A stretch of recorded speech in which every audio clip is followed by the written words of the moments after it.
Welcome to another episode of Benny and the Guests. Before we start this episode, please be reminded to check out our sponsors on the breaks. Subscribe on Spotify, Amazon, or Apple Podcasts. And finally, enjoy the show. All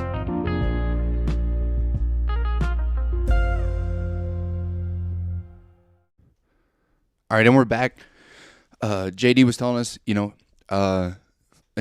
deciding actually to go to Italy with his family, to stay with them. And actually, as he did that, right after he declined the board, which, for those not in the military, that's a very big, that's a big action to take where he's putting his family first in regards to, as in regards to like taking that promotion or not. He's looking out for the welfare of his family. So, JD, you can hop right back in, go from there.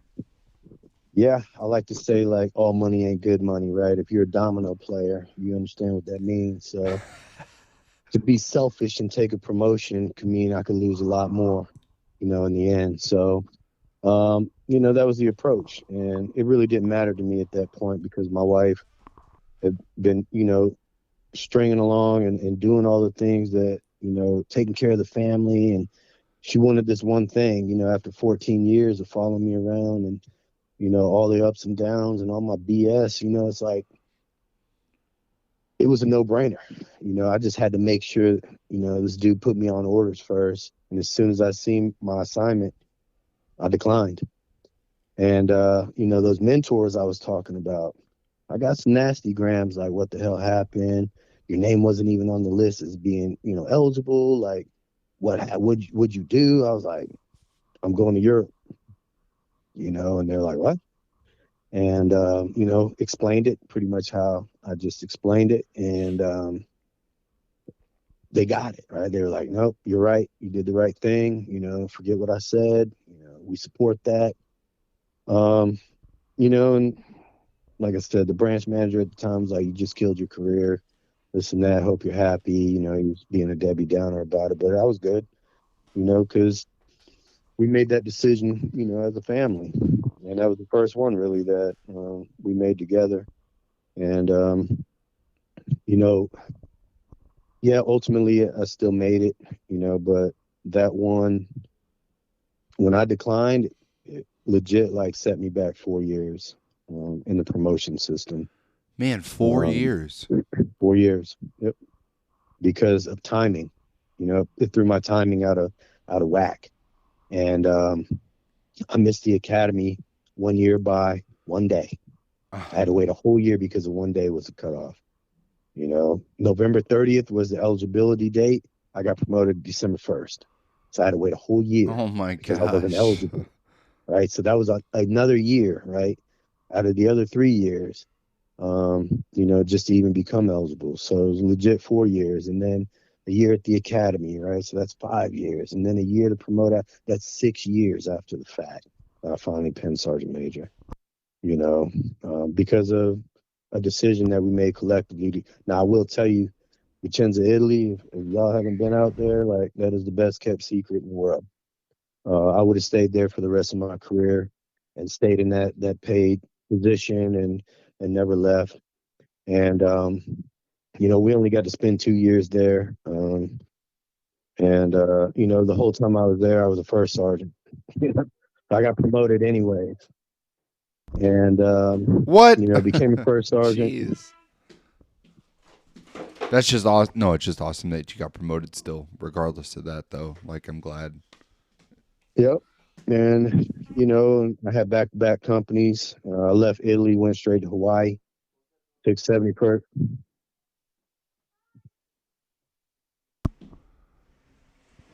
Sorry about that. My kids were in here. You went there. You were a first sergeant twice. And then what else happened? Sorry about that. Yeah. So went to Hawaii, took 71st Chem. I was there for 3 years and had the time of my life. Like, we had an awesome crew out there. I've seen your pictures climate. of that. You it seemed like you enjoyed it. I hear people, they enjoy their first sergeant time like a lot, or some hate it, but majority really was that the case? You really just enjoyed it? I just legit enjoyed it. It was the people that came to work every day made it enjoyable. We had a great team. We were definitely Ohana, which is family, and on the island, and we treated it as such. And we built that culture that we talked about of winning and a winning mentality. Um, we sent 33 people to graduate air assault school, 100% first time go. Three went to the jungle operators course. We had advanced shooters. We had all the soldiers of the month, soldiers of the quarter, soldier of the year, best Seaburn warrior, best warrior, on installation. I mean, you name it. Like we had it in that What organization. was it ever surreal when you're in these moments and you remember as a private where you were getting details for 3 years straight, and now you're this first sergeant influencing in a positive way people's careers?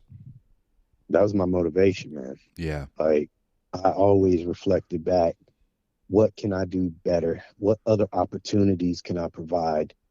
Um, you know, you name it. Now, we had our fair share of people that we had to put out because, again, I mean, I'm not going to let anybody control the climate. That's not part of the team, right? So if they're not with the program, they're gone, and ask people that know me, like people can die to me really quick, right? Um, Metaphorically, right? But, it was just how we bred, our NCOs, our soldiers, our officers. A lot of hell. One of my PLs, her company just won the Cyber Award last year, Oh, wow. right? Um, I got platoon sergeants that first sergeants doing great things, right now and calling me all the time. Still seeking advice and mentorship and making sure that, they're on the right track. They're trying to live up to what we built, and they're trying to, duplicate and replicate what it is that we did. And, that's the satisfying feeling for me, is those moments to see them striving, um, to recreate something that they thought was great, right? That justifies, that solidifies what we did was the right thing. And of course, you can't make everybody happy, right? And my policy is 80/20. And back in the day, like it meant something different, right? So 80% of the people in your population are doing the right thing. It's the 20% who are, not really with the program. And 10% of that's on the fence. So it's really 10% that's really just they dead set on getting out and not doing anything for anybody. Yeah. And then the other 10% are like on the fence, like, do I go left? Do I go right? And then the 80%, they're doing the right thing. They're getting after it, and they're hungry, and they want to succeed, and they want to please, their NCOs, and they want to be, developed. And, back in the day, like the NCOs and officers would spend 80% of their time on the 20% that really didn't matter. I wanted to change that. So for me, it was the 80% are getting 80% of your time, and the 20% are only going to get that subpar standard that Oh, they okay. give. I like that. That should be Right? that should be the standard. It should be, but it's not often No. because you got people always trying to save everybody, right? And those, though they're trying to do the right thing, they're wasting their time. And that's what I had to change in my leadership. I needed them to understand that let that 20% go because it doesn't matter, right? Somebody from that population is going to start seeing people win, and then they're going to want to come back, right? And they're going to want to be a part of that. And then the rest they're going to get out. They're going to ETS, or we're going to chapter them, or life will sort itself out. I don't care about that. Like I cared about their well-being and accountability, but I only gave them what they gave us, the Yeah. organization, not me, the organization, right? Their teammates, their leadership, all that, right? But Their if own you see peers. if you're one of 10 people and you see 8 people around you succeeding and one of them don't give a shit, if you have to if you have to figure out where you want to go in life, chances are you're going to pick where those 8 people succeeding go. Like that's where it goes, you know? Yeah. But the mindset wasn't like that, right? Like you were like, oh, enlightened just now, right? Like, oh man, that makes sense. People don't correlate that, right? It's like, oh, we got to rehabilitate. No, we don't. No. No, we need to put that energy in the ones who want it. Yep. Let the rest of them fall out. Who cares? They served their time. Like, let them get out. I'm not a recruiter. You already know that. We established that. Yeah. I ain't here to retain anybody. I'm here to run the best organization that we can. Be deployable, be efficient, be lethal, right? Win, fight our nation's wars. That's my job. And I treat it as such, right? It's a business. I don't take anything personal. If you want to get out, that's your choice. Just make sure it's the right choice, right? We're still going to have that conversation, you know? And, because everybody's going to get their shot to sit in front of me and tell their story, right? And why they want to stay in the Army. And I'm going to look at their counseling packet and I'm going to tell them why they're not staying in the Army, right? And I've done that multiple times. And I even had soldiers like, well, all due respect, First Sergeant, but you're not the commander. You don't make those decisions. I was like, you're right. You're right. You're right. 100% right. But give me a sec. I got up. I walked right next door. Yeah. Like, this dude ain't re-enlisting. Do you know what senior enlisted advisor is?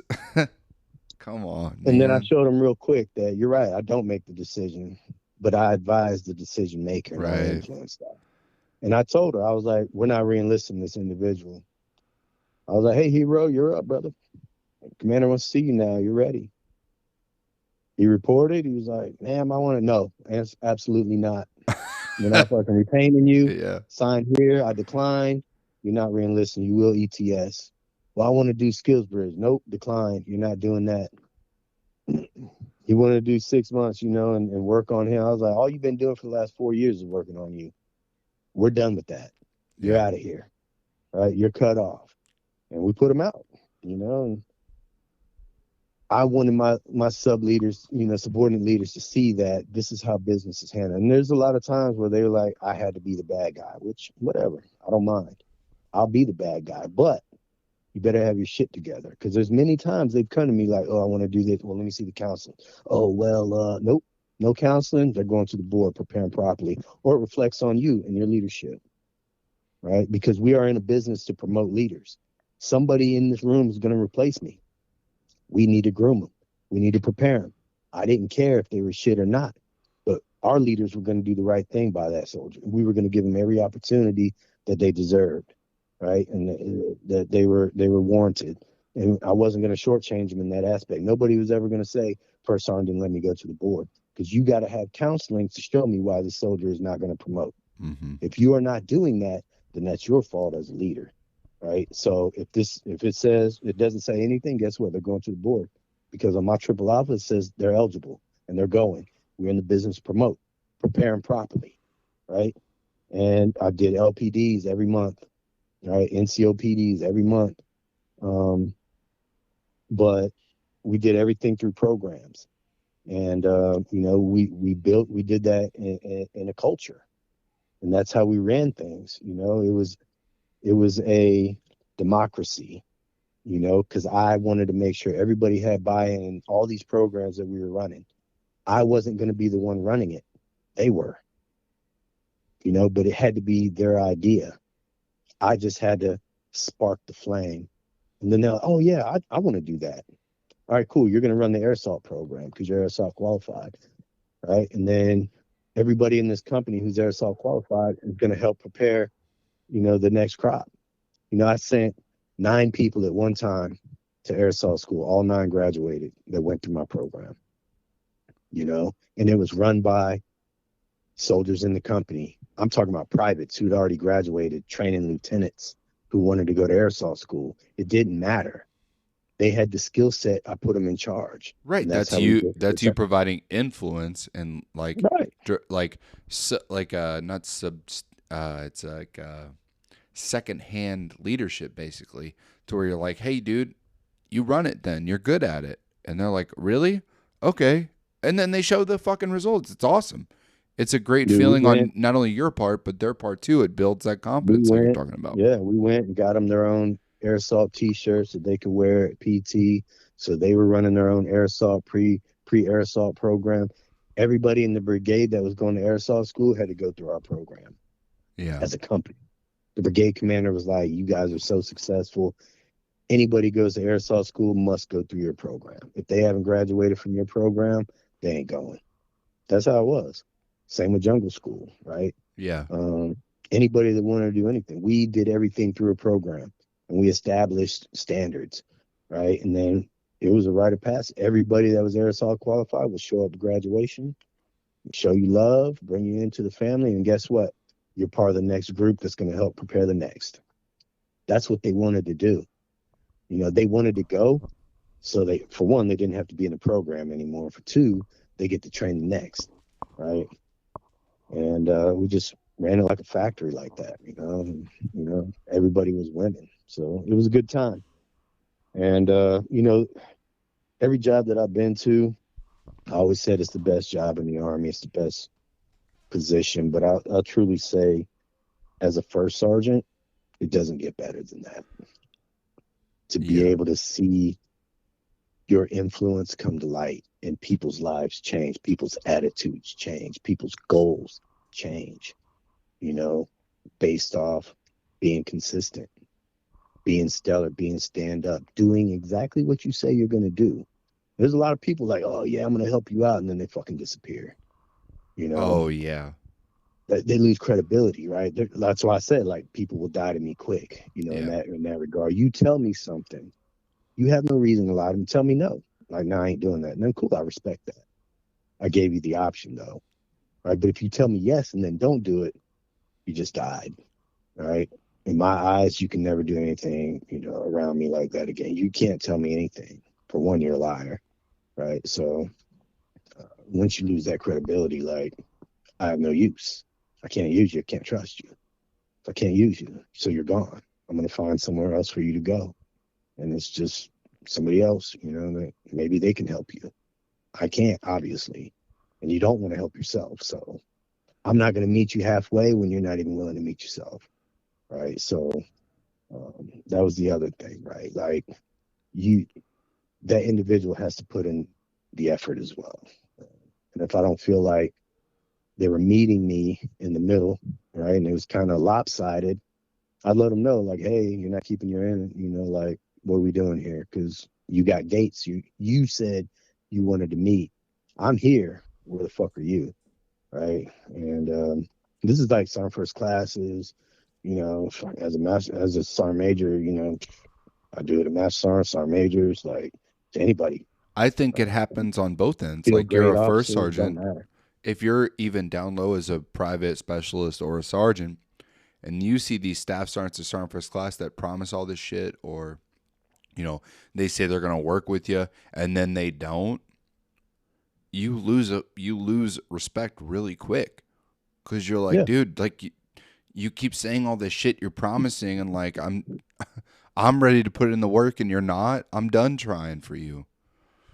But it's not only losing credibility in that individual, it's that whole grade, right? That whole rank. Yes. Every staff sergeant is like you now, right? I can't trust any of you, right? Because of this one individual that was shady or didn't follow through. So I never in my career have ever made a promise, because promises you have to keep, right? So I won't do that. I won't promise anybody anything, you know. But what I will do is, you know, maximize effort towards, but I'll never guarantee, because, you know, if I have to rely on somebody else to help out and get things done, I'm only as good as my word, right? And I can't force somebody else's hand to do something that they're just not willing to do in a timely manner or at all or whatever. But so I'll never promise somebody, like, you know, I'm going to get you to Germany. I can't promise that. I can say, I'll call branch. You know? Right. I need to know why. I will try to influence it for you, but I need to know more than what you're telling me. You know, I just had one he's at Cavazos right now. He's actually in my cousin's company. So, like I said, he's a first sergeant. So his Seaburn soldier that's in his company was like asking him for help. He's like, oh, I might know a guy, right? And of course he calls me. He's like, hey man, I got a young sergeant. He just promoted to staff sergeant. He's on orders to Germany, but he wants to go drill. I was like, all right, cool. Like What an I idiot. just No. spoke I just spoke to HRC, right? I'm like, all right, cool. I know that they got a drill sergeant mission. So that's too easy. Like I thought you had something for me. So, I talked to the soldier. I'm like, why? What are you trying to do? He's like, oh, I haven't been in, he's only been in like field artillery units. And he's Oh, like, okay. I want to just do this, that, and I want to get to the Chem Corps. I want to do my job and blah, blah, blah. I was like, all right, cool. Enough said. The next day I get on the horn, talk to Branch, and they're like, yeah, man, we'll get it done. Like, hell yeah. Who else you got? Right? Too easy. They said Yeah. the same thing out there. I thought you had something hard for me, right? And well, just the other day he emails me, right, all professionally, because before it was all phone calls and all this stuff. Now Yeah. it's sorry, Sergeant Major, due to undue circumstances, I will take the assignment to Germany. I'm sorry for wasting your time. What? I don't want to be a drill sergeant. So I'm like, I email him back. I'm like, you're gonna have to call him yourself. You know what I mean? Yeah. Like, not Yeah. you wasted my time already. You're going to be the guy that says, I want to get out of it. Here's who you need to contact. And good luck Contact getting them out and of it. Good tell luck them what getting you out of told it. me, What the right? fuck? And of course, email comes across and he CCs me, and Oh. he didn't call, he emailed, of course, which is, you got to man up with stuff like that, right? But Dude, yeah. you If know, you're going that hard with trying to get out of something, especially like that, call. Don't email. yeah, Oh my but Lord. it was, for me, it was like the principal at that point. Like, you wanted me to do all this influencing and all this work Yeah. to get you out of something, then you want me to get you out of it, which you just try to get into. I was like, no, I ain't doing that. So case in point, like, hey, you made that bed, now you gotta lay in it. So you figure it out, tell them what you told me, Yeah, right? if you have these like amazing excuses for it, then you can call Branch and explain that. But otherwise you're bullshitting the baker. Yep. And of course my cousin CC'd in the email, this and that. And, I responded to Branch, and I was like, after he responded, they kind of hit me up on the side. I was like, hey, I guess the dude got cold feet or whatever, but whatever. I wasn't going to be the one to help him get out of it. So, yeah, I mean, he had to work, and, whatever happens with that happens, and I'm good with it. It's not a big Yeah. deal to me. Be careful what you ask for. You might actually get it. And then, Yeah, whoa. 100%. But, yeah, man. And then, I leave Hawaii, go to the academy, spend the years. Academy COVID Academy, I guess. You're Oh, resident, you went during that non-resident. time frame. Okay. Yeah. Yeah. So I was in a residence course from the house. So it was basically non-resident. Yeah. In HRs, it says something weird like resident Like with special Yeah, yeah. instruction, with some craziness. Distance learning, resident, I don't know, something weird like that. But yeah, so it was an interesting time. And honestly, like the stuff that I learned there, I wish I would have known as a first sergeant. It would have made me real dangerous. And I think they teach that in MLC, but I didn't do MLC. I was grandfathered into that. I was already a first sergeant before MLC became a thing, so I didn't have to do it.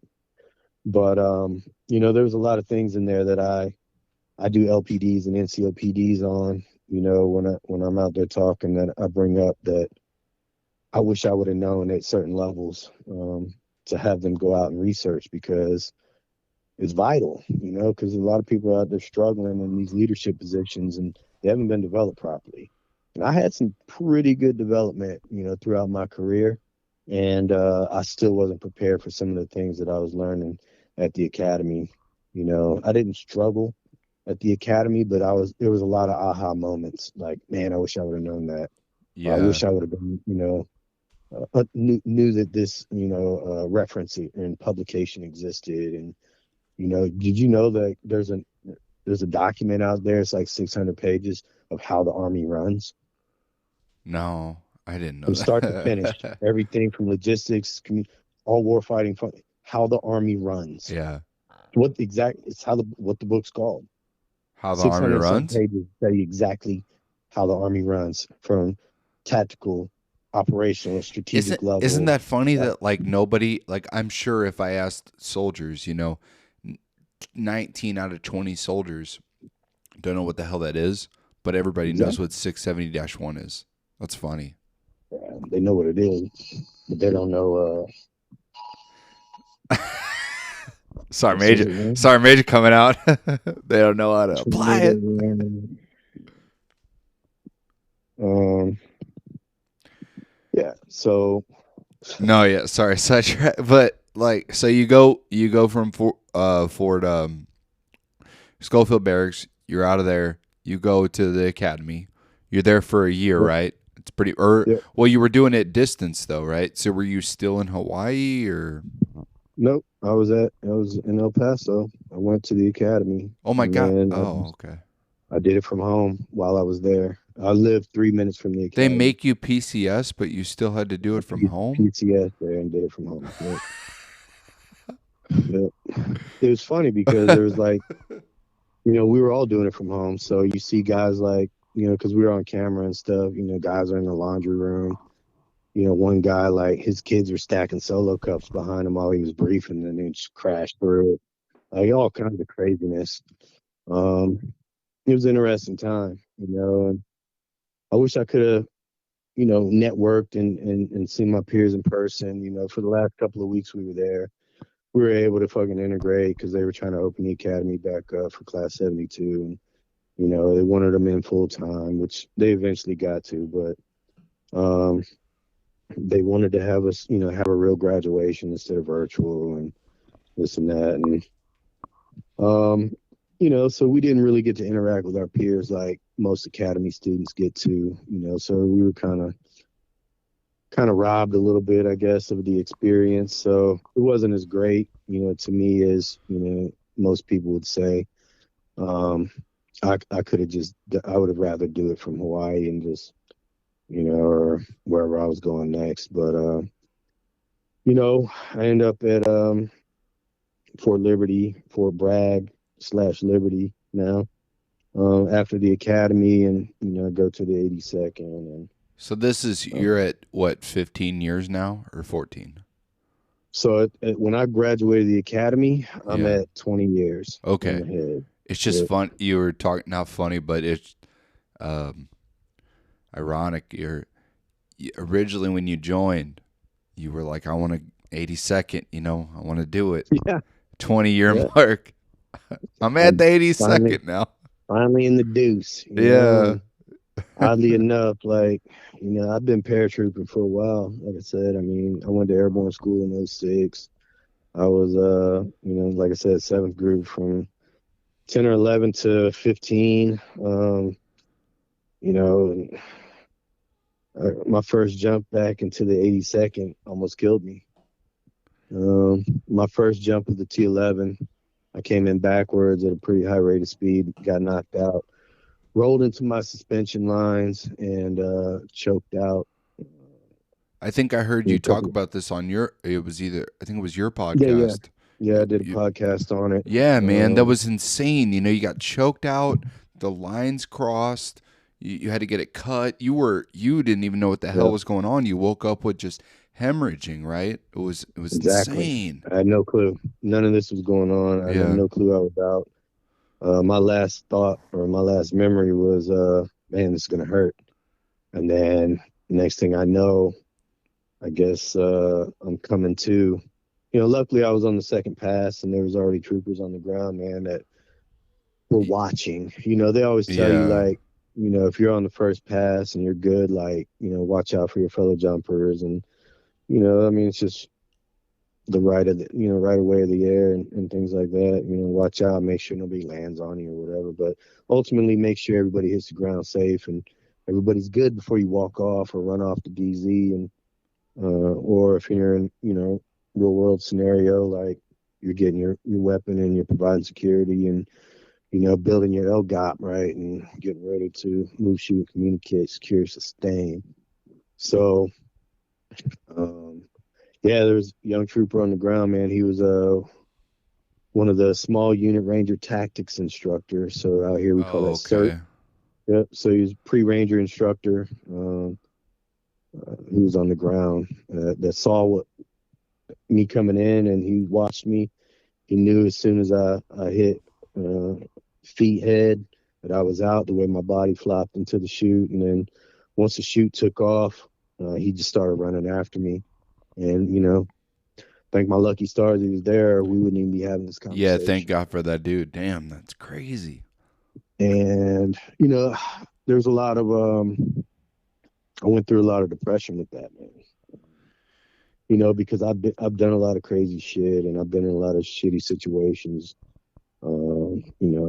Getting our ass shot off to shit blowing up and being blown up and, these different things. And to go out like that was not playing well with me, right? On a Yeah. routine admin jump, which is not really anything routine, right? Jumping out of aircraft, but my jump back, brand new Sergeant Major. I ain't even getting paid for this shit yet, right? Like, Yeah. and to die on my first jump, like all that really played with me. I have a lot of neurological issues. I was one of multiple concussions, to the point where I had vertigo for 3-4 weeks. I couldn't, you couldn't turn a light on around me. I was sleeping all the time, like deep sleeps. I've never slept so hard in my life. Wow. And, once I made it through all that, it was just like thinking about what if he wasn't there? What if I was on the first pass? What if this? Because a few months before that, female, on her reenlistment jump, that's exactly how she died. Okay. 18, 19 years old, on her reenlistment jump out of UH-60. Supposed to be a fun jump, good time. Man, out of UH-60? Whole life ahead of her, man. Hit the ground, knocked out, I didn't rolling her know about that suspension one. line. Didn't get to her in time, and she passed on the drop zone. Yeah. I finally got to her. Yeah. Are you still pretty angry about your jump, or have you resolved it? I'm good, man. Like, Yeah. I'm just dealing with the repercussions of it now, And, Yeah, it sounds like it's a lot, yeah, I sometimes I lose my train of thought. Sometimes I can't think of certain words. Sometimes I'm trying to explain something and I can't. Yeah. I've told this story so many times that it's basically ingrained that how detailed this story is, my life, because it's my life. But it gets frustrating at times, and I do get irritated with not being able to remember certain things, and my wife pointing out to me like, you're the guy that's supposed to remember. You know everything. You remember everything, and there's certain things like I just don't remember. Some short term issues. Long term things I got, but some short term. So I'm working through that. Some neurotherapies, and I got other ailments and stuff that come along with paratrooping. But all in all, I love what I do, and I love the platform I have, and I love the fact that we can have conversations like this, and I think it's the best time frame where military people, like, my big thing I talk to a lot of people at work about is SF guys or SOF or USASOC or even SOCOM, they all have a very big presence in the social media world, right? But like nobody's really talking to the common like soldier, which is what I originally was doing. Now I just like talking to like the common people. But like to your point, like the common soldier that's not SF, like they just get looked at like they don't have the same type of problems. Like there's so many things that soldiers go through that really like should be addressed and they're not. And I think the social media outlet is like something that, like on yours, you are bringing aspects to, talent management, NCO development, counseling, all these things that NCOs like want to know about, but all they hear is look up a reg. Well, nobody wants to read a 600-page regulation anymore. So they struggle with that. So like hearing your stuff, it helps them like exponentially, So I like that a lot. I think it's only gonna grow is soldiers, putting their stuff out there and like number one, that people aren't alone. Number two, that people are still trying to grow regardless of how well or poor they're doing. And number three, like, getting a message across that no matter where you're at in your career, you can develop or get better, whether you're like the bee's knees or the shit stain on the underpants of the Army. Like you can get better. So I agree. I went off on a giant tangent there, but I take home fully, Yeah, I mean, that's how I live my life, man. Like every day I wake up, I feel like I'm blessed with another day to be able to make a change, right? To be able to be better than I was yesterday. And I try to live by that, man. And like I said, I'm extremely flawed, but I'm very transparent too. And I think that's what draws people to me is that, I don't sugarcoat anything. I don't really hide anything. I tell it like it is. And, people want to hear that and people respect that. And, that's just how I've always been. I'm not putting on a portrayal. I'm not trying to be something, that I'm not. This is how I grew up. This is how I've always been, and, like you can ask, anyone that has known me, throughout the whole process, man, like the dude's still the same, and, that's a I good thing think though, people, right? Don't you think that you've stayed the same throughout? I think that's good. so, I mean, truth be told, like I'm not the same, right? But there's certain aspects of me that No, are the but same. yeah, if people met you, 10 years ago versus now, I think that's always a good thing when people say like, he's progressed and I'm proud of him, but he's still the same dude I knew. It's kind of a good thing, that you kept your personality and they didn't break you of your individuality. Right, right. And like I said earlier, I didn't do all the other things that people say you have to do to get promoted. So I'm not influenced by that, right? I'm not Yeah. influenced by, any of that. I beat to my own drum. And um, like I said, I don't really try to affect, outside of my scope of influence, but through different venues and through the podcasting and through me traveling around and doing development programs and speaking and things like that, like my scope of influence doesn't really have a boundary. Anybody that's willing to listen to something, and I'm always about, corrective criticism and feedback. And I'm all about that. And I have thick skin and I welcome it. And I think some of us to a point look for that hard love and understanding so we actually get better, because too many times you hear just people saying, you're rocking it, you're doing good. And it's like, no, I want to know like where am I struggling at, or what am I not doing perfect that I could, really fix, I like yeah, those I mean, comments. one of the reasons why I'm doing videos now is because people have reached out and said, why aren't you doing videos? Like, we want to see you, not just hear you. Yeah, it's And I'm hard like, though, dang, it's yeah, hard. it is. Yeah. Because this is a one-man operation. I don't have a team over here doing Right. all this. Same. These edits No.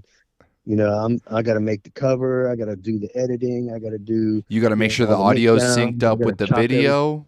Like, Yeah. yeah. you know and I was like, if I do, and I tell people, I'm like, I do one podcast that's 30 minutes long, it takes me about 4 hours to get everything done and ready to be uploaded. Like, that's family time. Yeah. But I have found that video is actually a little bit easier if you invest in the right equipment, right, to directly do it into a program that's already kind of ready. They have AI editors now, so they're actually pretty good. Damn. um yeah, they chop it up pretty good. And you just go in and make minor tweaks. But there's things that there are tools out there where you can do what you're doing, Ben, and get after it a lot more than you probably want to. As a drill sergeant, you don't have a lot of time. And what you're doing and the platform that you have, and the effort that you're making to tell people stories, like, uh, people need to hear it. And it's got to start somewhere.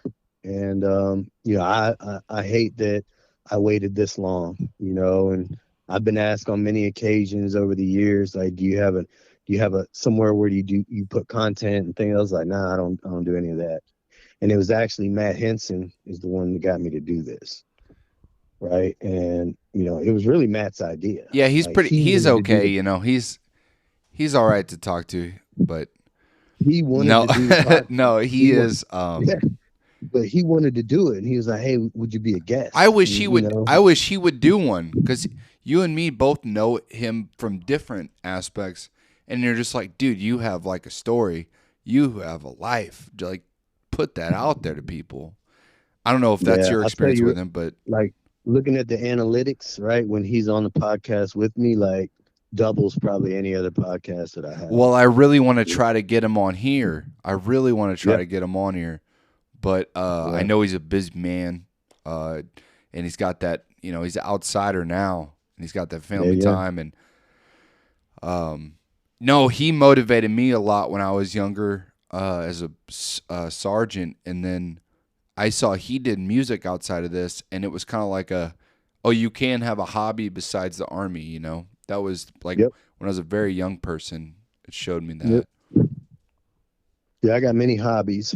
Yeah. Now I'm a farmer now. This is we got acreage and a forest with animals and all this other stuff. Yeah, I, So I I I meant to ask you about that, because me and my wife are in a similar boat with it, almost to you guys. I want to let's finish up. Not finish up, but you got out of the academy. Where did you head from there? right here to Liberty, You jumped right into 82nd, or how did that straight work? into the 82nd. Yeah, Yep, I left the academy,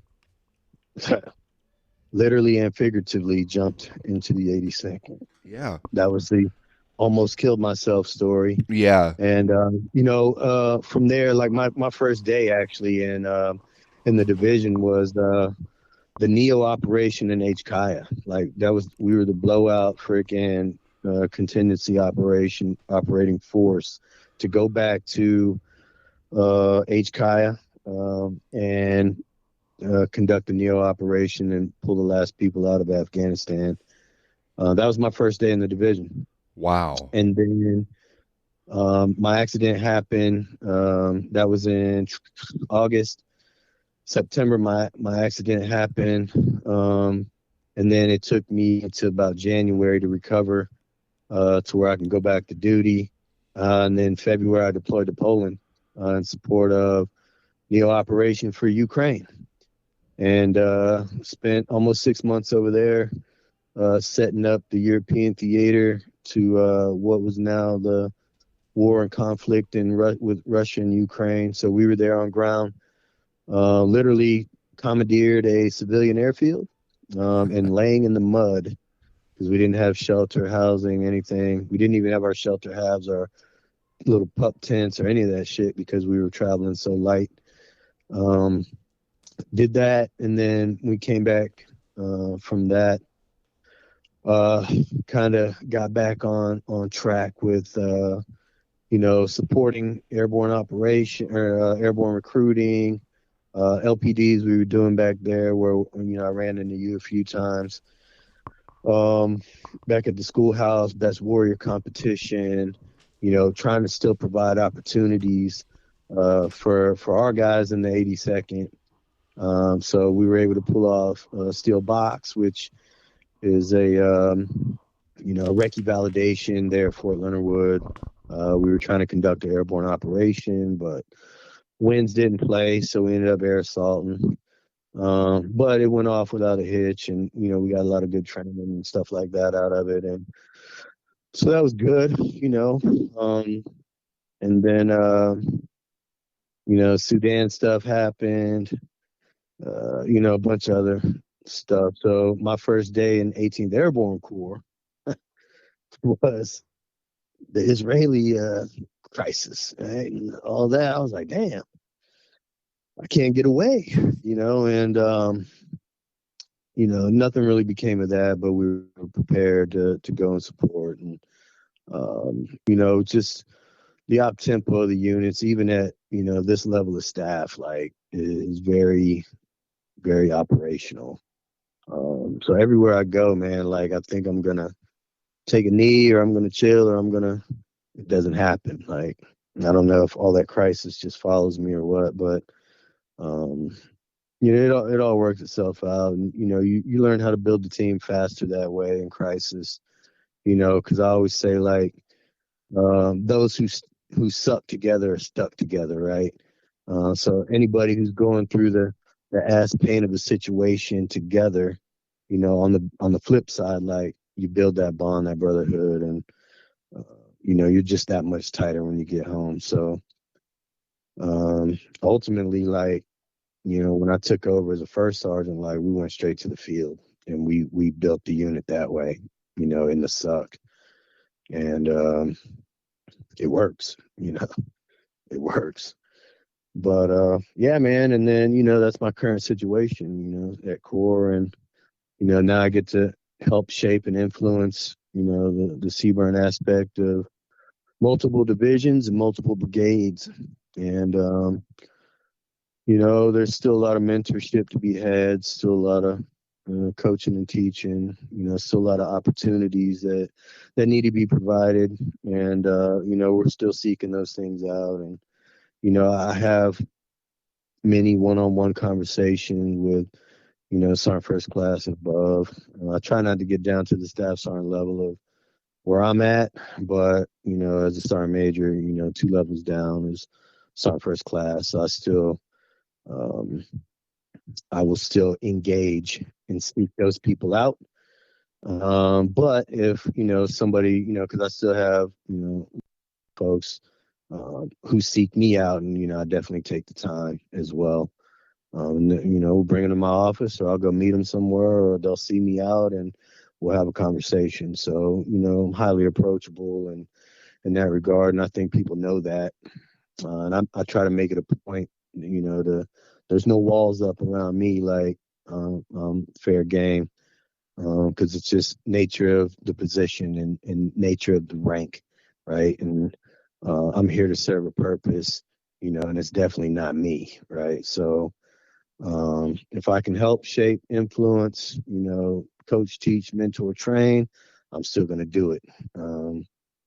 And I do recognize that one day I'll be hanging the uniform up and choosing a different path, but I'm good with that too, and I'm looking forward to that as well. And I'm going to give 100% to the day that I get my flag and my button and my pen and my hat and the gold watch, man. So that's pretty much it. That's it.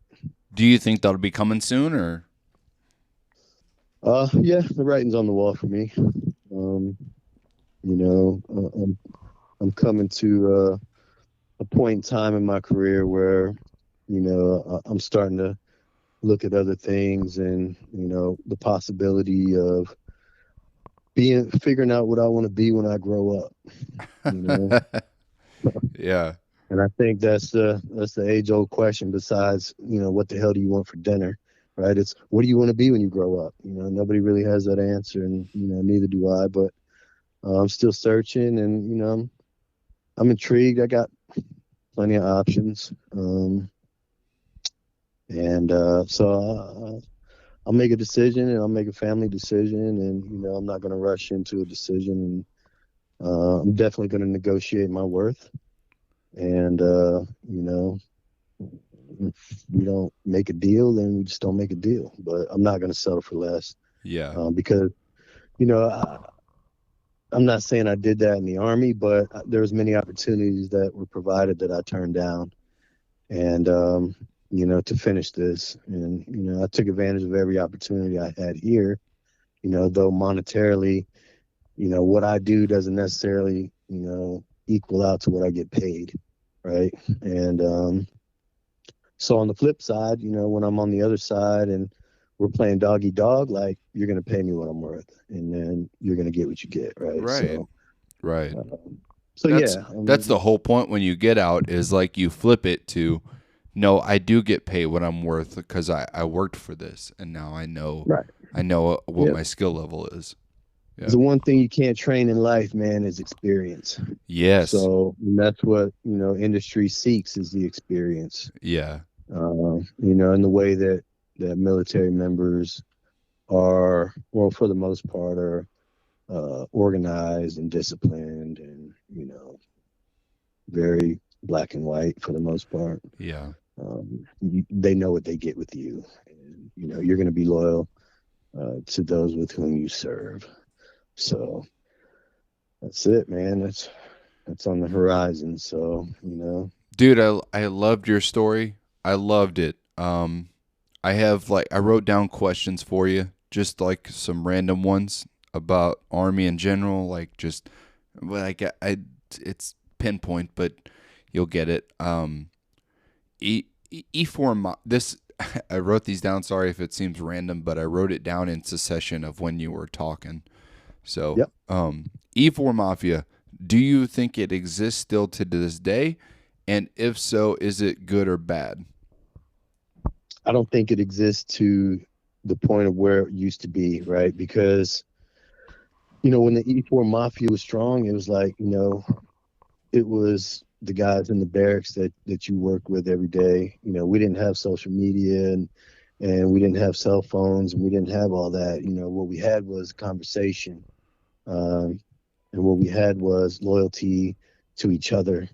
I don't think loyalty is necessarily there in this type of generation, because like I said earlier, those people who suck together are stuck together, right? Nobody's deploying in combat, and nobody's in harm's way, nobody's doing, people are going to the field and things like that. But there's a difference between a band of brothers, right? And then, somebody who's, we went to the field a lot, like we're doing another JRTC rotation, and, there's just not enough at stake.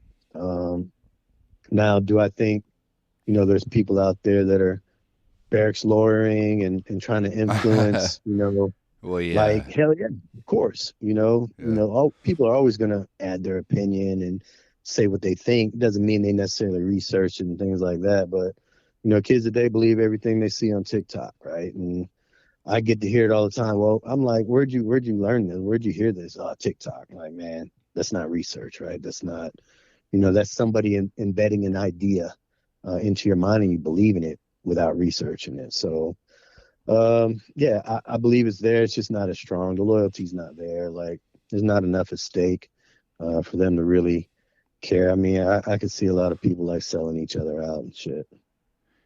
Yeah, I think the selling out each other is a bigger thing now. What on your deployments, because you have how many now? Technically 5. five. Yeah. How much? And I know a couple of those were with CRD. How much of it was actually CBRN related? So, um, OIF-1 was CBRN related, right? Because at the time it was still weapons of mass destruction. Everybody's searching, trying to find stuff. Now, I will say, like, there were some things that were buried that were found, and there were some things that were marked off and neutralized. as a specialist back then, obviously I wasn't privy to most information, but we did find some things. We did record on some things. We did test some things, whether it was for weapons use or it was just gas cans buried, because gas is gold in countries like that. Fuck, Yeah. I don't know. Right. But I can attest. And, I do know some folks that were doing a tech escort mission and stuff that did, kind of validate some things. So I would say OIF-1 was definitely CBRN related because that was the big deal, right? That was what everybody, justified us going to war was weapons of mass destruction. So yes. And then, let's see, 08, 09, that was a 15-month. That was not CBRN deployment. It was more force protection deployment for me. I was a staff sergeant at that time, and I was running force protection for RC East. And this was at the time of when raid towers were starting to become a thing, PTIDs and all that. I was in charge of that program, and those were the boys that were like, hey, you can make $500,000 if you come back and do this as a civilian. Why are you doing this for peanuts as a staff sergeant? Because you already know everything. And this is, I was like, nah, I'm going to finish what I started. Shortly after that, my sergeant major comes out and tells me I'm welcome to your sergeant first class. So that was force protection, which, in the upper echelon, upper operational, what we do as CBRN senior leaders is force protection. We are part of that For warfighting protection. function. Yeah. Yep. So, and that's what I do today. I'm the protection sergeant major for 18th Airborne Corps. And that's what I did in the 82nd, was force protection.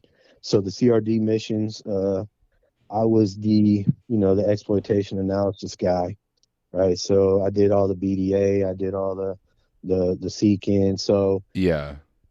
not necessarily, but I did do a lot of analysis on HME. So I was the HME subject matter expert. I went up to level 3 HME course where we were making the stuff, there's some awesome opportunities with that. I did a lot of forensics courses, a bunch of different stuff with 3-letter agencies, work with 3-letter agencies over there. We also ran the lab too. So we kind of switched on and off, give guys a break, like they would rotate to the lab. I was a lab manager there at Soda South in Kandahar for a number of wow. months. So we did a lot of CBRN related things in trying to create targeting packets, right? So Yeah. everything we did was targeting. We were looking at compounds, we were looking at mixtures, we were looking at different DNA and things like that to do some link analysis, right? And we were doing stuff on hard drive, cell phone, the deal, right? Oh yeah. And in targeting guys, and we were doing actionable intelligence.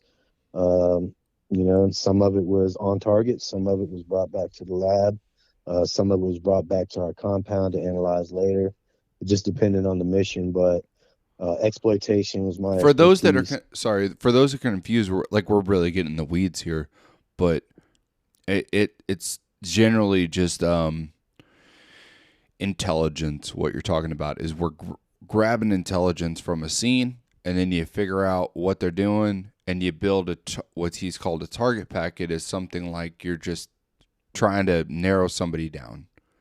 Like I guess that's a very general layout of it, but Yep. because I know it's confusing to a lot of people that don't really know what the hell we're talking about. But like it's trying to find the bad guy. trying to find a bad guy. We collected a couple things that tell us where the bad guy's at or what he's doing, and we work off that. Yeah, and then like I said, my last deployment was in support of Poland for assure, deter, and reinforce. Yeah. And I was a protection sergeant major. There was, some CBRN aspects. We did have, because it is a threat from our near peer adversaries, it is a possibility. We did do a lot of modeling. We did a lot of scenario-based stuff. So there was a lot of research and stuff done on nukes and things like that. But we had sensors out, and we were doing certain things, but it wasn't the sole mission. Protection, like I said, at my level, is all aspects of protection. So Yeah. everything from UAS, counter UAS, to fires, to engineering, P, chem, you name it. No, I like it. I Surgeon, so like it all rolls under the same umbrella. yeah. Um. No, I had. Yeah. So I have a thing. How do you feel about rank versus power? And I guess I don't mean it like that. I mean it like a lot of people look at. I think back in the day. I hope it's not looked at like that as much, but rank is a level of achievement, not a level of power to enforce upon people, as well as to attain these levels. It should not be people pleasing. It should really be you doing your job to the fullest level. Right. So there are two different kind of powers, right? There's personal power and there's positional power, and that's what you're referring to, right? So positional power is kind of where you were leading to. Is rank based, and you're more of a dictator, right? You're not there to necessarily make the organization better or provide infinite wisdom and guidance, and worried about climate control and all these things. It's I made it, like I'm on my pedestal, and you're going to do exactly what I say do. Where on the other hand, you got personal power, right? Where those are the movers and shakers throughout your formation who actually get things done, who can change the climate for you, right? And, ultimately, you're going to have both, because you're going to have different experiences and different career tracks and different development, and everybody's going to make it to the top eventually, right? If you wait this thing out long enough, like, I'm not saying like wait to get promoted. I'm saying you got to chase promotion, but like if you stay in long enough, There's almost half. There's almost 500,000 people in the Army. Right. It happens. And if you look at 600-25, it lays out exactly what you need to do to get promoted, right? It'll tell you, hey, as a Sergeant First Class, you should have a bachelor's degree or be finishing that thing up. You should have been a platoon sergeant. You should have been a CRD team leader. You should have been, you should have airborne, air assault, all these different things. Like, if you're doing these things, you're going to get promoted. Yeah. What your experience is along the way, if you're stepping on people or if you're building people up, that doesn't matter to the board. That's right? a good point. So you're still going to get promoted. Like, you're still going to be a sergeant major. You're still going to be a first sergeant. It doesn't mean you're going to be effective. It means you're just going to have positional power because you are the first sergeant. People are going to do what you tell them to do. They're not going to like it. They're going to tell on you on your command climate survey, right? But ultimately, you're going to keep moving as long as you don't kill anybody, right? So there's a level of give a shit, to have personal power, to be able as a first sergeant to go and talk with a PV2 that you see that has influence over a company and let them run a program, and influence and manage all the E4s and below. That's personal power, right? That's me being person and bestowing, my, my position to say, hey man, like, I'm going to give you this, I'm going to let you run with it. I'm going to develop you, and I'm going to, set you up for success. And, people start believing in that. And then you can't do, people are literally like willing to die for you. Like, think about Jim Jones, right? Yeah. Thinking about Jonestown, how much positional power you have to make, 900 people. That's a big, drink the Kool-Aid, bro. That's leadership. Yeah. That's leadership. Yeah. That's positional power. I mean, that's influence. you can look at every really, everybody wants to look at good leaders like George Washington or Lincoln or a couple other ones, you're right, which all had bad tendencies. But you look at the bad leaders like that, like what you're talking about, even Hitler, right? Like they had this crazy effect on people, which is like it wasn't good, but when you have the right message to the right group of people, you are able to move mountains, honestly. Like, Right. I mean, look at it like this, right? Are you doing it because you're scared of somebody, or are you doing it because you love somebody? And that'll tell you what type of power you bestow, like you hold, right? That's the scope of influence. yeah. Not to say scared like shaking in your boots, but like this person can wreck my career because they might have a bad day and they're just so counterproductive and toxic. Like they'll take their life out on me because they can, So, you know, but it's still a thing. So that's personal versus positional power. Yeah. The last one I wanted to question was, how the hell did you get to this level with no drill, no recruiter, no nothing? I see it in a couple, even not to blast them again, but Henson, he didn't have to do recruiter or drill. Just I love it, and I wish it were a thing. But where I'm at right now, it's almost impossible. Well, not impossible. It's hard to make a higher echelon without those schools. How do you think you made that? So I've never worked for my evaluation, right? Everything that I've done is captured in my evaluation. Yes. Right. So for one, you need to know how evaluations are written, right? That is the key aspect here, right? Because most people, they're not involved with evals. But if that's how you get promoted, you need to know that thing inside out, front, back, go. Like, you need to know it. And it was instilled in me early in my career to be able to write Army writing, 25-50, right? AR 25-50 is Army writing style.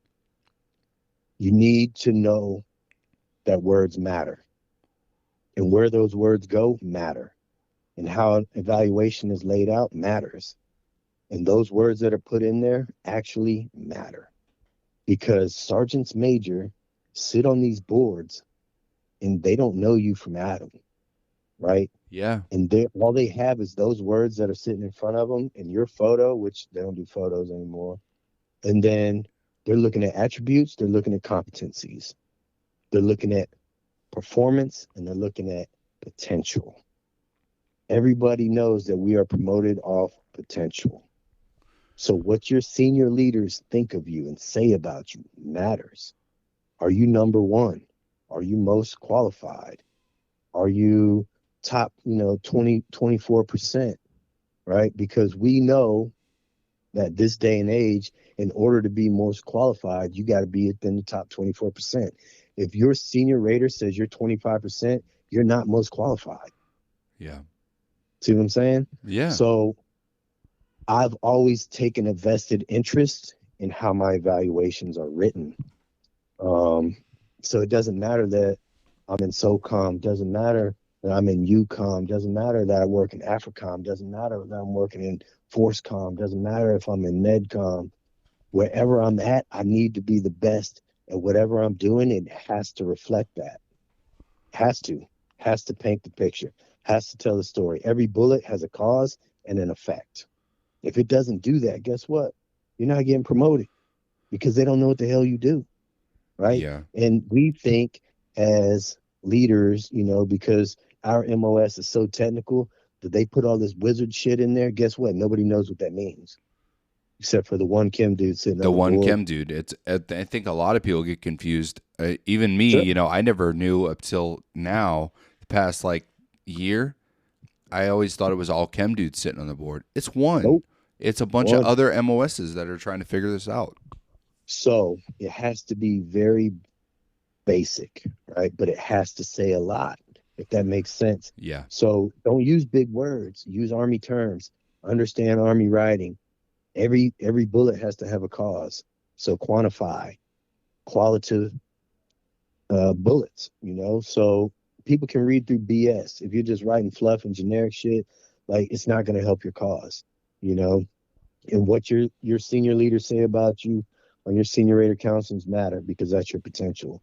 Your successive assignment shows your potential. That's why it's down there. Does it say you should be a platoon sergeant? If your eval doesn't say platoon sergeant, guess what?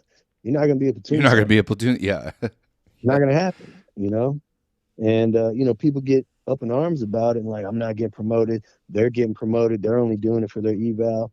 I mean, it's bullshit. They just write better than you, or they can lie better than I, you, I, I right? I will say this to argument it. Yeah, correct me if I'm wrong. Maybe because I'm on TRADOC side. It seems like people are going for stuff that doesn't apply to jobs lately. It seems like they're looking at stuff. I'm not saying outside the entity. I'm saying like who volunteered the most, who did this, but the big bullets aren't anymore what you did in your job. It's this outside entity stuff, which to me seems a little odd. Do you agree or disagree? Yeah, I mean, there's a broadening aspect to what we do. The Army is a melting pot of positions and opportunities and things like that. Yeah. So, senior leaders want to see well-versed leaders. They want to see people that can go outside of their comfort zone and be successful. Like you being a drill sergeant right now, are you successful in what you're doing outside of the scope of what you would normally do in your MOS? Yeah. Do you have that same amount of success? Are senior raters who aren't the same person saying the same thing, right? Without seeing your past evals and things like that. Because some senior leaders like, hey, print me out your last, Mm-hmm. eval, and Yeah. they kind of use it to, paint a picture and say the same things. And but you can tell, you can tell if they know each other. Or, maybe you're in that same unit for 3 years and you got a couple of evals by the same people. Is it consistent? Are they saying the same things? Is your level of energy still the same? And I also, because I do LPDs on evaluations, right? But to exceed and far exceed the standard, that's what kills me the most, right? Because if you look at how you write a bullet and you want to far exceed the standards, if you're at the company level, you have to affect the brigade. For sure. Two It levels up, outlines right? it. I can't remember where it. I don't know if Sergeant I Major did. Riley showed us or what, but like it shows verbatim like if you're affecting this level or this level or this level, that's where your eval should be. Right. So if I see, Ben is far exceeding the standard and he's doing basically his job, like he's marching soldiers, to chow and back, and Yeah, that's everybody's not right. 100% accounted for. This and that. How is he far exceeding the standard by doing his damn job? Yes. Because all that Yes. stuff is in your duty scopes and responsibilities. All that stuff is in the front. Uh huh. That's the standard, right? That's why it's up there. That is the minimum criteria. So people are like, oh, uh, I'm in charge of $250,000 worth of stuff and I accounted for everything. It says it on the front that that's your duty. That's You're always obligated one. to do That's that, bro. Like always you did one. it. You did your job. Cool. Yeah. I applaud you. You got paid for that though. So we actually paid, not me personally, but the Army paid you to do what you were supposed to do. So that's your reward. Yeah. What are you doing beyond that, right? How are you helping command supply discipline? How are you saving the Army money? That's an achievement. That's worth far exceeding the standard, right? So change the dynamics of what it is that you're doing. Find creative ways, change the demographics, right? Find creative ways to separate yourself in the things that you're doing. A lot of people are humble in the sense that they can't write about themselves. They don't know what to put down about themselves. Now, there's some people out there that can write novels about themselves, right? Like, I have a hard time giving my senior rater comments because I don't think about the things that I just do shit, right? And if they're not there to capture certain things, they may miss something that they're not aware of that they want to put in there. So we have senior rater counselings. You know, you need to have those sessions with your rater and your senior rater. I Where do think I it's stand? I think it's a double-edged sword where, a lot of people say, the raidee needs to write all their shit down. And that's good, which I've done, You need to write your own thing basically. But it's like I also need like your input of what I've done good and what I've done bad, like so I know what is exceeding and what's not or meeting the standard. There's no reason for a squad leader who interacts with their soldiers every day, their subordinate sergeants, and people that they're counseling or rating to know exactly what they do, because you're just at that level where you're in the NCO support channel and you're in the chain of command, right? So you should know everything that goes on with your 3 or 4 soldiers, right? Or maybe one NCO and a couple of soldiers. So at that level, as you become a platoon sergeant, you start managing staff sergeants, and that's it. And though you should know what it is that they're doing, you don't always see them all the time, right? Because platoon sergeants are doing other stuff, should be helping that LT, unscrew themselves and get planning straight and write con ops and, things like that. But as a staff sergeant at that level, like, you should know, and if you're not writing evals at that level, you should, because it matters, right? And it's part of development. And even when I was a first sergeant in my company, if you were rating anybody or you wanted to learn the process, you come to my LPDs. Every month we were doing evals, we were doing award writing, we were doing something, right? Leadership, like 600-22. We went through that thing front and back, go, right? Everything.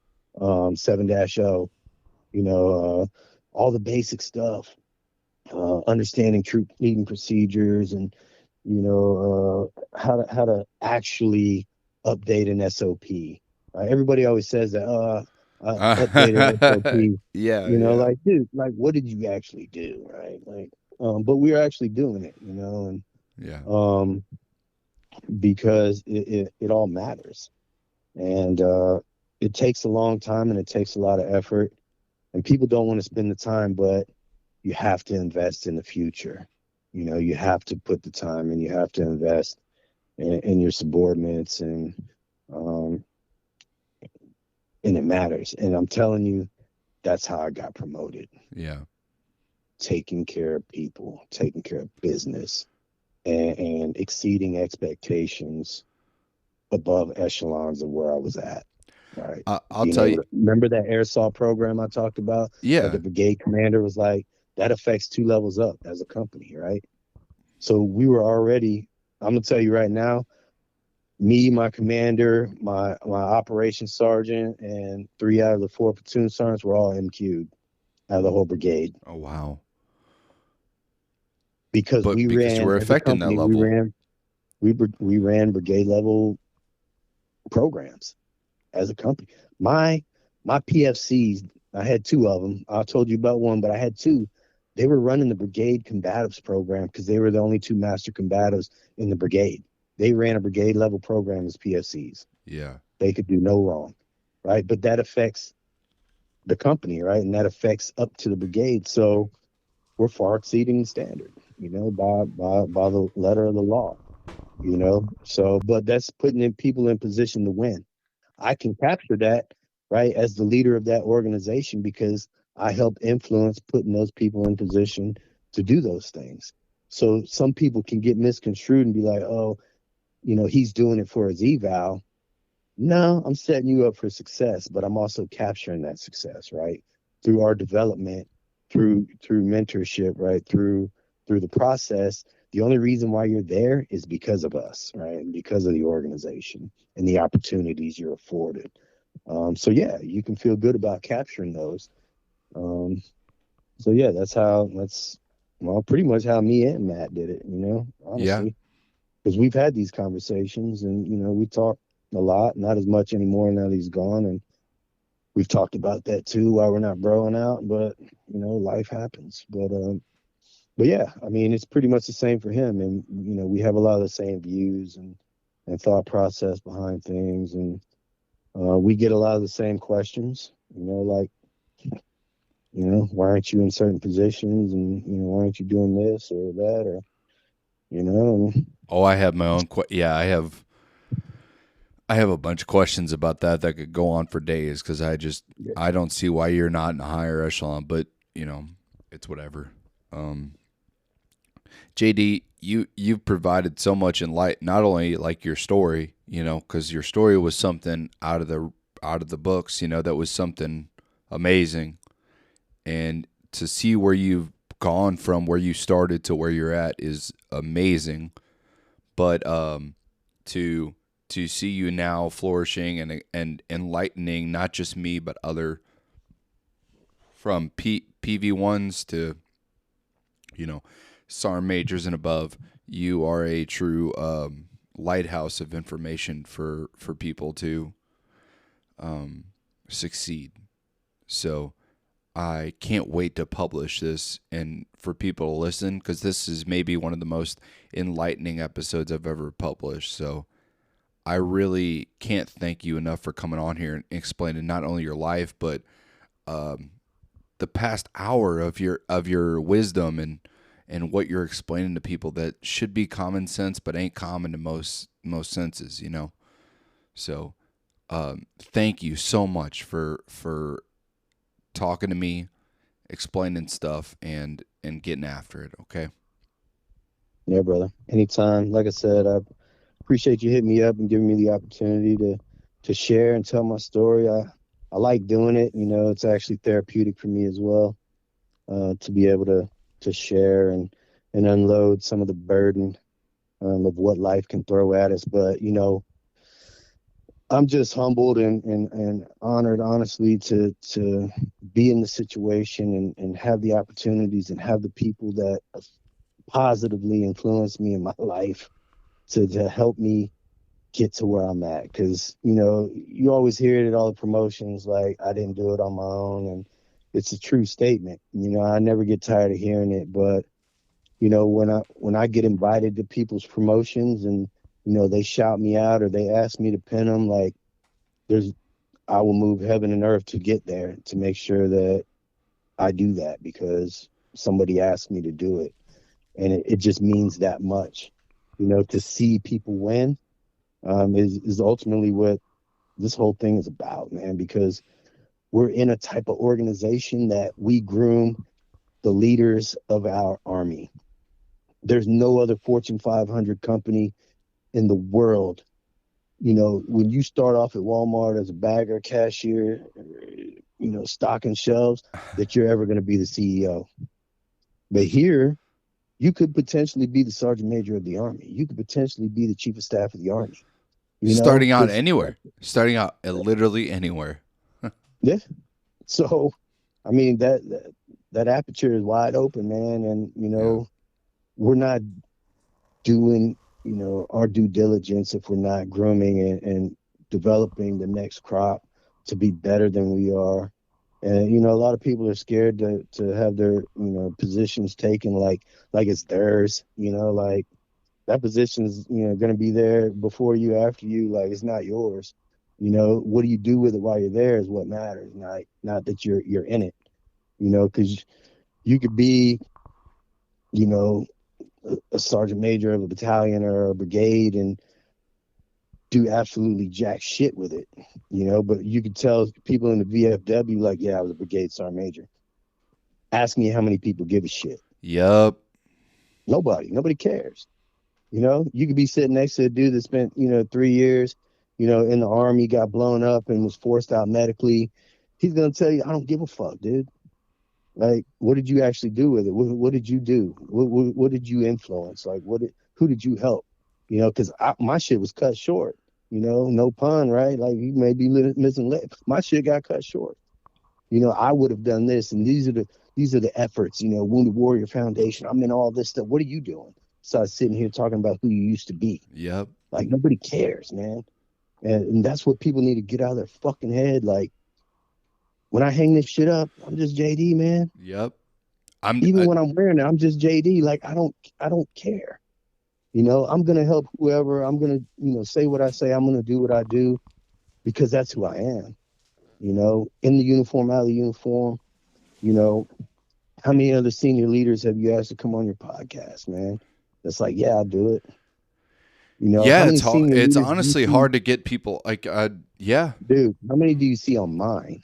Yeah. Because they don't know what I'm going to ask them. Yeah, and they're scared, or either they're scared or they're too political to actually give you the real truth. Exactly. That was honestly, JD, that was like I knew, not only because you have a podcast, I knew that you would give me real answers because I hear how you talk, not even on there. I talk to you in person, and you talk like a regular human being. Yeah. So that's how we are, man. You know how it is. I don't. You know. My rank doesn't define me, man. Right. It never has. I wish we could do away with it, honestly, because it doesn't matter. Yeah. It's a pay grade. The position's a position. If you're appointed, there's many times I've been appointed above my station. And I was a sergeant first class as a detachment sergeant, which is an E8 position. I was a sergeant first class as a first sergeant, waiting to pen. I've been a platoon sergeant as a staff sergeant. Like, you're in the position, do the fucking job. Yeah. If you don't know how, then ask for help, but be humble enough. There's a lot of people that they don't ask for help. They don't want to get exposed, so they don't engage with anybody, and then everybody misses out. And that's the shit that we got to get rid of. And that's the shit that turns my stomach, because there's people that are forced into positions that they don't want to be in or don't need to be in, and they do it because they met certain gates. And then they bitch about it, or they bitch about it, or they are like, well, it's whatever, They just don't. Yeah. They don't care. Yeah. So, but there are a lot of great ones out there, man, and they're doing God's work. And yeah, there's so many great leaders that we have, and they're out there just grinding and getting after it. And again, remember the 80-20 rule, right? It applies to leadership as well. So It's not everybody. But it seems like that when you're in it. But, I think. Well, it's probably what we're talking about, right? 80% of this podcast is talking about the bad stuff, where 20% was like, this is great. Yeah, which actually it's 80% is actually great, man. I had a great time. Good. I had a great one. Good. Met a lot of great people, and I'm still having fun, so I'm not done yet. Yeah. This was great. I can't thank you enough, man. I'll probably have you back on later down the road to ask more questions, but you did such a fantastic job, your story, and I really can't thank you enough for coming on, man. So thank you so much. Yeah, brother. Appreciate it. Take care. Yeah. See you guys. Another episode down. We'll see y'all later.